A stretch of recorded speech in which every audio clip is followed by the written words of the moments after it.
we did more than one project. Let's put it that way. It was multifaceted. I wanted it to be in 3 phases.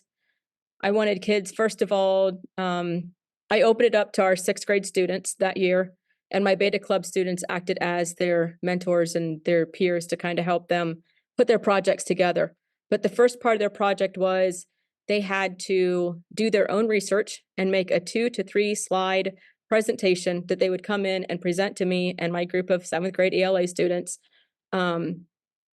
What does civics education mean? An example of what civics education or civic duty looks like. And then the kids that were willing to do that got accepted into our civics education program. The second phase included 5 different after-school projects between January and May of 2022. The first project that we did, kind of just wading into this slowly, we did a movie night, and it was by far the least successful. Like, watching a movie with 50 kids never works out the way that you want it to. The second night, we did art night and expressing to them and getting them engaged and talking about how art is actually kind of a civic thing and helps you become civic minded. I got my resources from the Edward M. Kennedy Institute from the US Senate, and we did the project on there about notes on the Constitution. So I printed copies of the preamble to the Constitution and put it on canvases. And that was what we bought with our monies from the grant. And then they painted on there. And then I got 2 used chairs from our community center, and they repainted those chairs to represent a seat at the table for Shirley Chisholm. So we did those 2 projects in February for art night. In March, we did a voting simulation, and kind of touching on the polarization of politics right now.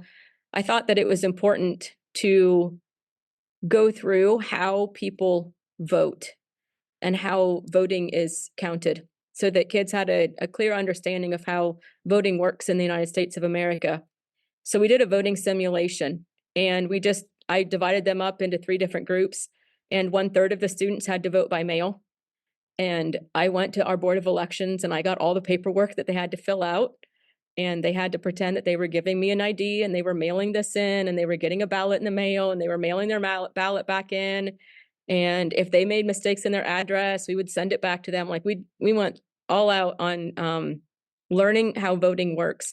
We also did early voting, so we did a simulation where they could go to the polls early and vote. And then we did in-person voting. And I made sure that the majority of kids were doing the in-person voting, so they got to experience waiting in a really long line waiting to vote. And they would start to grumble and be like, is it my turn yet? And I'm like, well, this is what it looks like when you do in-person voting. I'm like, in large cities, you're in a line of 1,000 people. In our cafeteria right now, you're in a line of 14. So just hang out and you'll get through it. And then we counted the votes and kind of went through that, like, okay, we're going to count these ballots that are in person first. And then we're going to, the early voting and then the mail-in ballots, like some of them, they're postmarked by the day should be here. So they still count, but they're not here yet. And kind of took them through all of those steps at what counting election votes looks like. And then in April, that was the first grant that I got from you guys. I got a cause connector for container gardening from you guys. And I had money left over from that from the previous year. So I used the little bit of money that I had left from that. I bought soil, and I want to say cucumber seeds. And we did that one night in April. We planted seeds, and the kids got to take those home and let them grow in their gardens. And then in May, we did a country, culture, and cuisine night. And that was really cool. The kids, I had my Beta Club kids, they came up with presentations about countries around the world and what culture in those countries looks like. And then I went to Kroger and bought fun cultural foods and different ethnic foods for them to try.